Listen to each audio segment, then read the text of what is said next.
이 시간 성경 봉독 하실 때에 누가복음 19장 28절에서 36절까지 주순영 권사님 봉독해 드리겠습니다. 다 같이 기립하셔서 하나님의 말씀을 봉독하시겠습니다.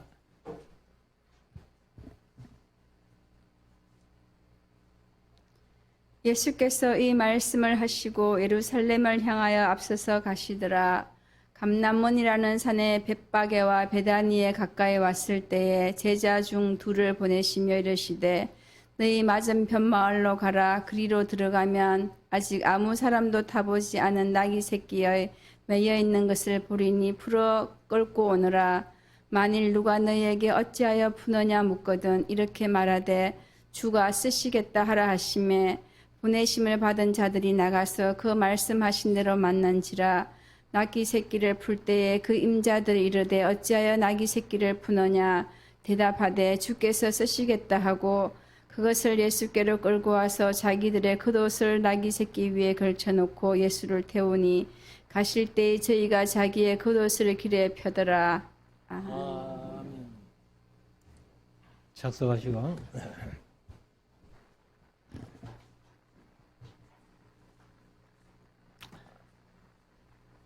이제 우리 하나님의 말씀을 묵상하는 시간인데요. 오늘 종려주일로서 원래는 또 절기 설교를 하겠다고 약속을 했기 때문에 절기 설교를 하려고 준비를 했습니다. 사실 이제 이 종려주일은 예수님께서 예루살렘으로 입성하시는 그러한 날을 기억해서 우리가 지키는데, 사실 이제 종려주일 이후에 내일부터는 또 고난주간 한 주간이 계속되고, 다음 주일에는 이제 부활주일로 지킵니다만은 이 종려주일을 지키면서 예루살렘 입성을 생각한다면은 우리가 보통 예수님의 생애 가운데서 이제 3년의 생애, 제자들을 부르치고 사역하신 3년의 생애가 사실은 마태복음 같은 경우는 16장까지에 끝납니다. 그리고 이제 16장부터는 12절부터 보면은 가이사랴 빌립보 지방에 가셔가지고 제자들을 향해서 너희는 나를 누구라 하느냐 이렇게 물으시는 그 질문을 하시고 베드로가 대답했고 베드로의 대답을 크게 칭찬하신 다음에 이제 비로소 말씀하시기 시작한 한 말씀이 있어요. 그 말씀이 뭔가 하면은 내가 예루살렘으로 올라간다. 올라가서 대제사장들과 장로들과 서기관들에게 많은 고난을 받고 내가 죽임을 당할 것이다. 그러나 내가 제3일에 다시 살아나야 될 것이다 하는 것을 이제 말씀하시기 시작했어요. 그리고 나서 6개월입니다, 사실은. 그래서 3년 동안 제자들을 불러가지고 양육시켜서 훈련시킨 다음에 마지막 아마 그것을 저는 졸업여행이다 이렇게 표현을 하는데, 가이사랴 빌립보에 가셔가지고 제자들에게 너희는 나를 누구라 하느냐 물으신 다음에 그때 이제 예루살렘에 올라가서 고난받으실 것을 말씀하시면서, 그래서 이제 바로 예루살렘에 올라가신 것이 이제 6개월 전인데, 사실 올라가서 이제 입성하는 것이 오늘 종려주일입니다. 그래서 여기 이제 누가복음 19장 28절부터 36절까지 읽었습니다만은, 여기도 보면은 이제 예수님께서 여러 가지 구원의 말씀을 19장에서 하십니다. 그래서 그 말씀들을 하신 다음에, 그래서 28절부터 보면은 예수께서 이 말씀을 하시고, 여기 이제 머나 비유를 말씀하시고 그 앞에 그런 말씀들을 하신 다음에 이제 사실은 머나 비유도 한 머나, 그 다음에 이제 열 머나를 남긴 그런 사람들, 그래서 이제 이 사실은 무릇 있는 자는 더 받고 없는 자는 있는 것 같도 빼앗기리라 그렇게 말씀을 하시면서 이제 그 말씀을 마치시고 예루살렘을 향하여 앞서서 가시더라. 그러면 예수님께서 예루살렘으로 앞서서 가실 만한 인간적인 조건은 아무도 없는 거예요. 가면은 결국은 죽음인데 그래서 십자가의 고난을 보고 가시는 거예요. 근데 우리가 신앙이라는 것이 사실은 예수님처럼 우리가 신앙생활 잘하고 그렇게 말씀대로 살려면은 어려움이 있다는 것을 우리가 항상 인정해야 돼요. 예수님이 십자가를 바라보고 예루살렘으로 올라가시는 것처럼 우리들도 그 고난이나 핍박이나 여러 가지 어려움들이 있는 줄 알지만은 우리가 이 길을 갈 수밖에 없는 것이 결국에는 승리라는 거예요. 결국에는 영원한 천국이라는 거예요. 그렇기 때문에 우리가 이제 예수님처럼 이렇게 어려움이 있다 할지라도 우리는 이 길 가겠다 하는 것이 우리 성도들의 마음인 줄로 믿습니다. 29절 감람원이라는 산의 벳바게와 그렇게 이제 얘기했는데 개역 개정은 감람원이라 불리는 산 쪽에 있는 벳바게라고 그렇게 표현을 했어요.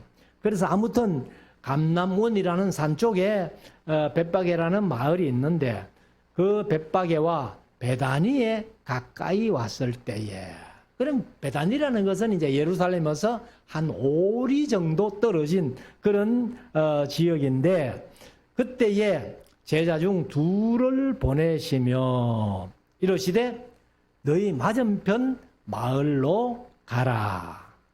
맞은편 마을이 이제 바로 벳바게라는 마을인데 그리로 들어가면 아직 아무 사람도 타보지 않은 나귀 새끼에 매여 있는 것을 보리니 풀어 끌고 오너라. 그러면 나귀 새끼가 분명히 이제 예수님께서 못 매여 있을 것인데 뭐 주인이 어떻고 저떻고 이런 말씀은 안 하시고 그냥 풀어 끌고 오라는 거예요. 그런데 만일 누가 너희에게 어찌하여 푸느냐 묻거든 이렇게 말하되 주가 서시겠다 하라 하시매 보내심을 받은 자들이 가서 그 말씀하신 대로 만난지라. 그러니까 만났다는 것은 사람들이 너 왜 나귀를 풀어 끌고 가느냐라고 질문한 사람들을 만났다는 거죠. 그래서 이제 만나서 나귀 새끼를 풀 때에 그 임자들이 이르되 어찌하여 나귀 새끼를 푸느냐. 그러면 이제 여기 임자라는 말이 나옵니다. 임자라는 말은 주하고는 달라요. 주인하고는 다르단 말이에요. 임자라는 말은 그냥 맡길 임, 한문을 쓰면 맡길 임자예요. 맡길 임자. 그러면은 나귀를 본래 주인은 예수님이시요. 하나님이시요. 그런데 그 나귀를 사람들에게 맡겨 놓은 상태니까 이제 맡김을 받은 사람들이 세상에서는 주인 역할을 하는 겁니다. 그렇지만 원주인은 하나님이시기 때문에 그래서 주인이 서시겠다 하니까 맡아 있는 사람은 내줄 수밖에 없는 그런 상황이라는 거죠. 그래서 나귀 새끼를 이제 불 때에 그 임자들이 이르되 그래서 요 임자라는 말과 주인이라는 말을 우리가 한번 좀 생각했으면 좋겠다. 그래서 우리가 이 세상 살아가는 삶 속에서 우리가 맡아 있는 모든 것들은 하나님께서 우리에게 맡겨주실 따름이에요. 우리는 맡은 자로서의 충성을 다하면 되는데 우리가 세상 살아가면서 자칫 내가 주인인 것처럼 살 때가 너무 많다는 거예요. 그래서 제가 꼭 이제 이 자녀들을 낳았을 때에 가서 이제 신방하면서 말씀을 드렸는데 이 아들이나 딸을 우리를 통해서 하나님이 주셨고 내 딸, 내 아들이기 전에 하나님의 아들, 하나님의 딸이라는 거예요. 그러니까 나는 단지 육신의 부모로서 맡았을 따름이기 때문에 그 주인의 마음에 합당하도록 키우는 것이 좋다. 이렇게 이제 권면도 하는데 아무튼 우리는 세상 살아가는 모든 삶 속에서 맡아 있는 자들이다 하는 것을 꼭 마음속에 명심하고 그래서 이제 34절에 대답하되 주께서 서시겠다 하고 그럼 이제 예수님께서 제자 둘에게 그렇게 말씀하셨잖아요. 주께서 서시겠다 하라. 주께서 서시겠다 하라. 이 주께서 하는 것은 큐리오스라는 헬라어인데 거기는 주님이란 뜻도 있고 또 주인이란 뜻도 있어요. 그러니까 예수님이 주인이 서시겠다 하는데 맡아 있는 사람이 앉을 수 없다. 이렇게 말씀을 하십니다. 그래서 35절 그것을 예수께로 끌고 와서 자기들의 겉옷을 아기 새끼 위에 걸쳐놓고 예수를 태우니 그러면 이 나귀에는 안장이 없는 거예요. 요즘 우리가 뭐 이렇게 말 타는 것을 보면은 말에 안장을 얹어가지고 사람이 좀 편하게 이렇게 말을 탈 수 있도록 안장이 있는데 이 나귀에는 안장이 없어요. 그러니까 사람들이 자기 겉옷을 벗어가지고는 그 나귀 등에다가 이렇게 걸쳐놓고 예수님을 타게 하셨다. 이렇게 기록을 하는데 그러면 왜 하필이면은 나귀 새끼냐? 나귀도 큰 게 있을 거 아니에요. 근데 새끼 나귀를 타셨다는 거예요. 그러면 이 나귀 새끼라는 것은 바로 스가랴서 9장 9절에 예언하신 그대로 예수님이 성취하신 겁니다. 그래서 스가랴서 9장 9절에 보면은 지온에 따라 크게 기뻐할지어다 예루살렘에 따라 즐거이 부를지어다 보라 네 왕이 네게 임하나니 그는 공의로우며 구원을 베풀며 겸손하여서 나귀를 다나니 나귀의 작은 것 곧 나귀 새끼니라. 그래서 스가랴를 통해서 이제 말씀하시는 내용이 뭐냐면은 스가랴서가 예수님이 이 세상에 오실 때에 사마리아라는 큰 성도 아니고 또 예루살렘이라는 큰 성도 아니고 사실은 이제 이 베들레헴 작은 고을에 태어나시는데 이 겸손하여서 나귀 새끼를 탈 정도로 그러면 우리가 예수님이 만왕의 왕으로 오신다면은 뭘 타야 돼요? 그 당시에는 아마 말도 가장 세상에서 좋은 말 택해가지고 타셔야 되는데 예수님은 너무 겸손하셔가지고 나귀를 타시는데도 나귀 새끼를 타신다라고 이제 미리 스가랴를 통해서 말씀을 하시는 거예요. 그래서 우리가 예수님을 본받아서 항상 우리는 겸손해야 된다.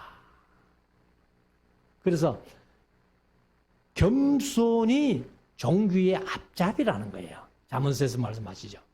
그래서 우리가 겸손하지 아니하면은 예수님을 절대로 닮아갈 수 없다.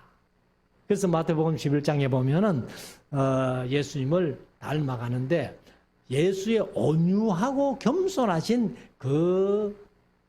그것을 닮아가라는 겁니다. 그래서 이제 나귀 새끼를 끌고 왔어. 그 위에 겉옷을 펴가지고 예수님을 이제 나귀 새끼 위에 태웠습니다. 태우고 가시는데 36절 가실 때에 저희가 자기의 겉옷을 길에 펴더라. 이 겉옷이라는 것이 사실은 그 당시 사람들은요, 제가 강의하면서 가끔 말씀드렸습니다만 이거의 큰 재산입니다, 사실은. 그래서 겉옷이요, 비싼 옷이에요. 그래서 이 겉옷은 낮에 입고 다니면 겉옷이고 밤에 누울 때에는 바로 이불이 되는 겁니다. 그래서 구약에서도 율법에서도 겉옷을 전당 잡았거든. 해가 지기 전에 돌려주라는 거예요. 왜요? 겉옷이 없으면 밤에 잠을 잘 때에 추위를 이기지 못하기 때문에 그만큼 겉옷이 중요한 거고 비싼 건데 여기 예수님이 나귀를 타고 예루살렘으로 들어가시는데 그 위에 겉옷을 걸쳐 얹었고 그래 예수님을 타시게 하시고 다른 사람들은 겉옷을 길에 폈다는 거예요.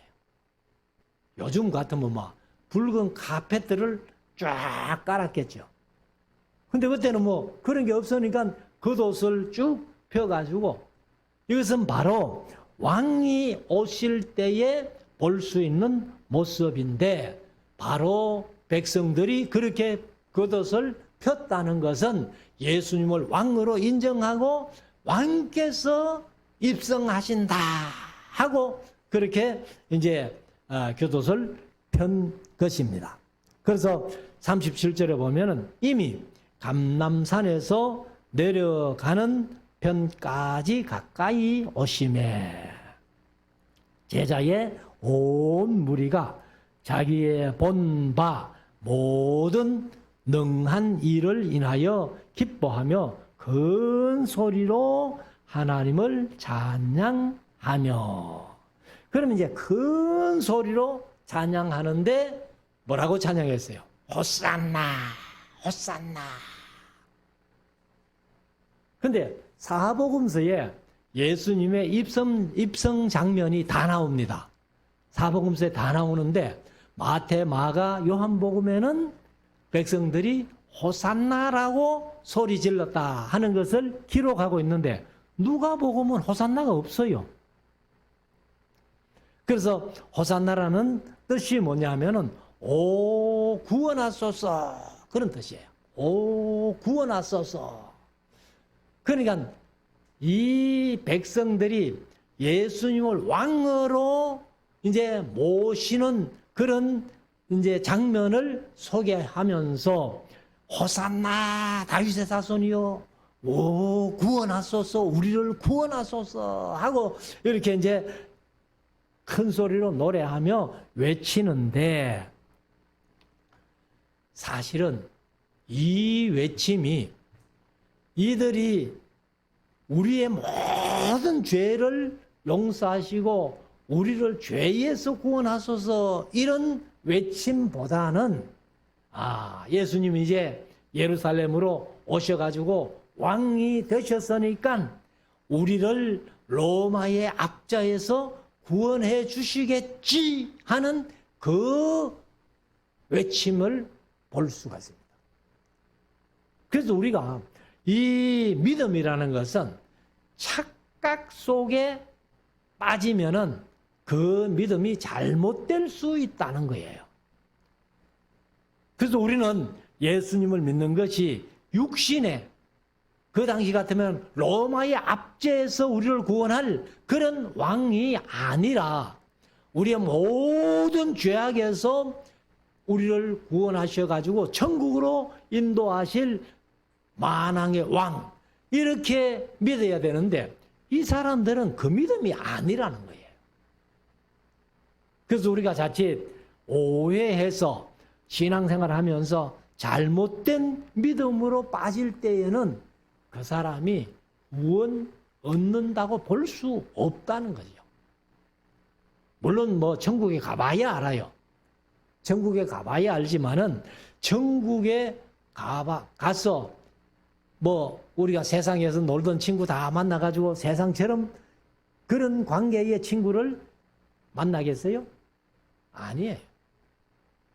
그래서 아무튼 우리가 믿음을 오해하는 믿음 가지고 있을 때에는 이 사람들이 제가 기도 중에 잠깐 말씀드렸습니다만은 호산나 다윗의 자손이 우리를 구원하소서 했던 그 입술들이 뭐라고 얘기를 해요?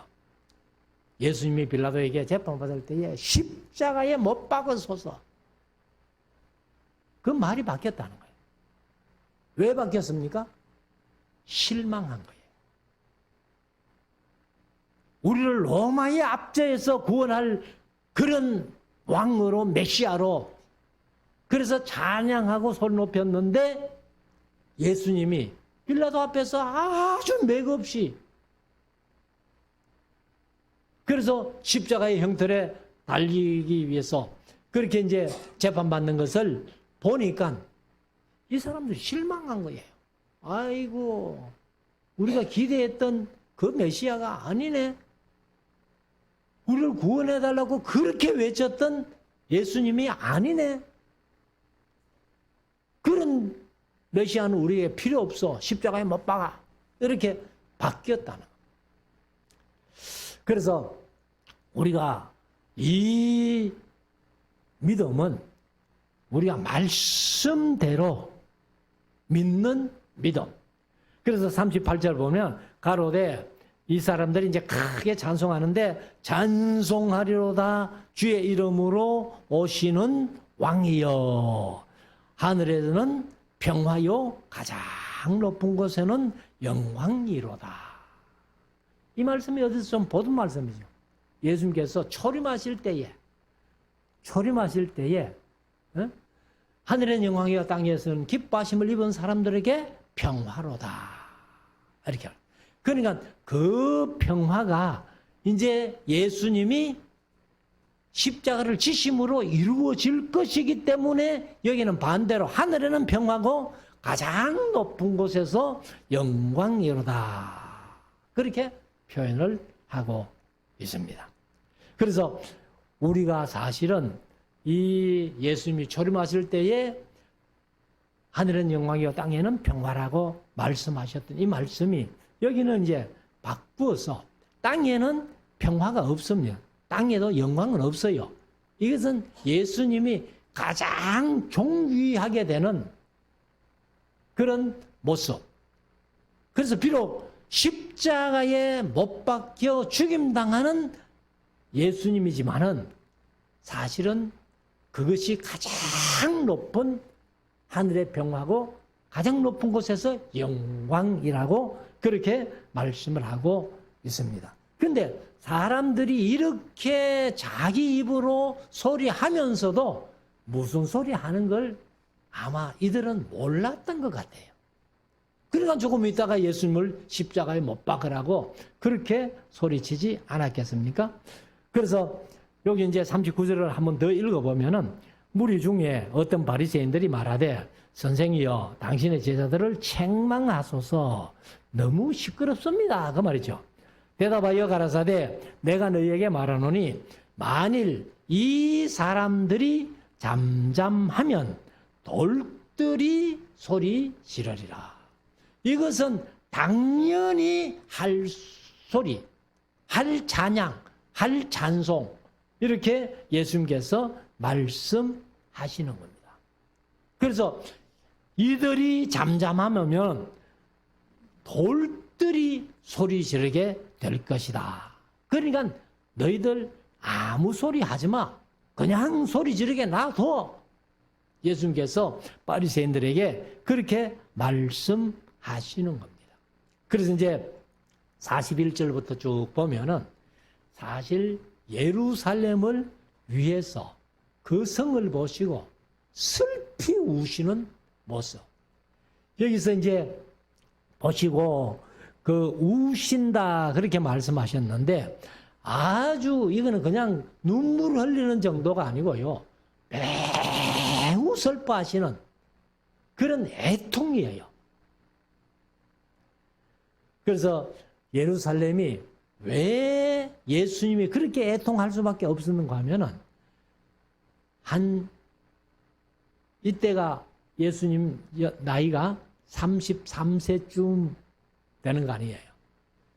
근데 이때부터 몇 년 뒤에 겨우 40년 뒤에 예루살렘이 로마에게 완전히 망하는, 그래서 뭐 뒤에 본문을 보면은 돌 위에 돌 하나도 첨 놓이지 않고 다 무너진다 이렇게 말씀을 하시는데, 그것은 이제 나중에 이 누가복음 19장을 대하설교하면서 다시 한번 쭉 말씀드리겠습니다만, 오늘은 종료주일로서 오늘 28절부터 40절까지 우리가 이 말씀을 한번 마음속에 새겨서 다시 한번 말씀드리지만은 우리의 믿음이 이 무리들처럼 호산나 다윗의 자손이 하고 찬송하던 그 음성이 바뀌어서 십자가에 못 박으소서 했던 그런 변질된 신앙, 저와 여러분들이 그런 신앙 말고 우리는 끝까지 예수님을 바로 알고 바로 믿고 이 종료주를 통해서 우리의 신앙을 다시 한번 보다듬어가는 그런 복된 시간이 될 수 있기를 주의 이름으로 축원합니다.